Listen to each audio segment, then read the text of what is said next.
नमस्कार दोस्तों, स्वागत है आपका अपने चैनल स्टडी टाइम में। दोस्तों, आज का हमारा डिक्टेशन ओपी शुक्ला हिंदी आशुलिपि शुद्ध लेखन से है।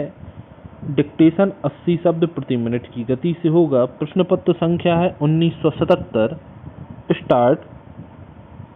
प्रधानमंत्री ने आज घोषणा की कि किसी राष्ट्र को इस बात की अनुमति नहीं दी जाएगी कि वह हमारे राष्ट्रीय विचार या हमारी जीवन पद्धति पर प्रभावी हो। श्रीमती गांधी राजधानी के उन नागरिकों की एक विशाल रैली में बोल रही थीं जो उन्हें बधाई देने के लिए आए थे। श्रीमती गांधी ने कहा, हम सभी राष्ट्रों से मैत्री चाहते हैं, लेकिन हमारा देश जिस रास्ते पर चलेगा वह वही होगा जिसका निश्चय बिना किसी विदेशी राष्ट्र या शक्ति के प्रभाव के हम करेंगे। उन्होंने कहा कि हम अंतर्राष्ट्रीय समुदाय से सहायता चाहते हैं, परंतु देश का भविष्य मुख्यतः उसके अपने साधनों, स्रोतों तथा इच्छा शक्ति पर निर्भर होता है।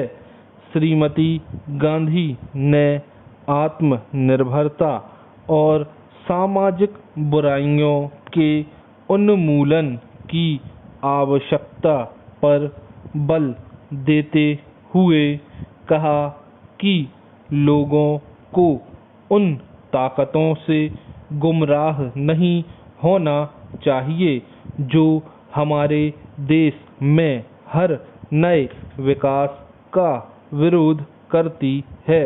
उन्होंने कहा कि अब जो राष्ट्रीय अनुशासन कायम किया गया है उसमें शिथिलता नहीं आनी चाहिए और वह जनता के दैनिक जीवन का अंग बन जाना चाहिए। उन्होंने इस बात को पुनः दोहराया कि राष्ट्रीय एकता, अखंडता, अनुशासन और सहयोग से ही देश आत्मनिर्भर हो सकता है और उत्पादन बढ़ सकता है।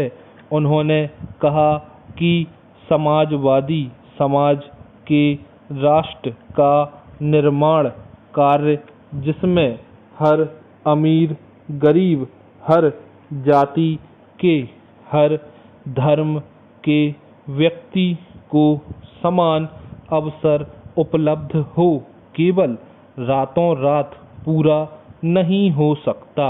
इस लक्ष्य को पूरा करने के लिए देश के हर नागरिक को जुट जाना चाहिए। यदि कुछ लोग या एक धर्म के लोग या कोई राज्य अपनी मांगों से कुछ प्राप्त कर ले तो उससे लक्ष्य पूरा नहीं हो सकता। यह तभी हो सकता है जब सारे राष्ट्र में स्रोतों का समान वितरण हो और हर एक नागरिक राष्ट्र के प्रति अपने कर्तव्य का पालन करे।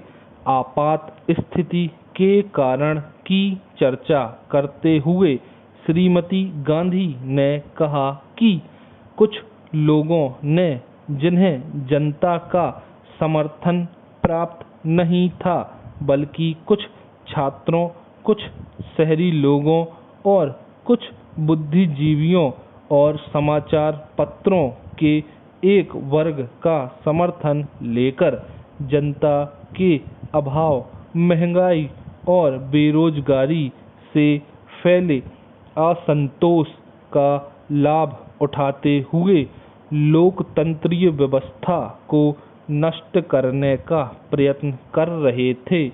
उन्होंने गुजरात में निर्वाचित प्रतिनिधियों को त्याग पत्र देने पर विवश किया। फिर लोकसभा की कार्यवाही को भी ठप्प करने की कोशिश की। एक विवश नेता ने कहा था कि हम प्रधानमंत्री के निवास स्थान का घेराव करेंगे। धन्यवाद।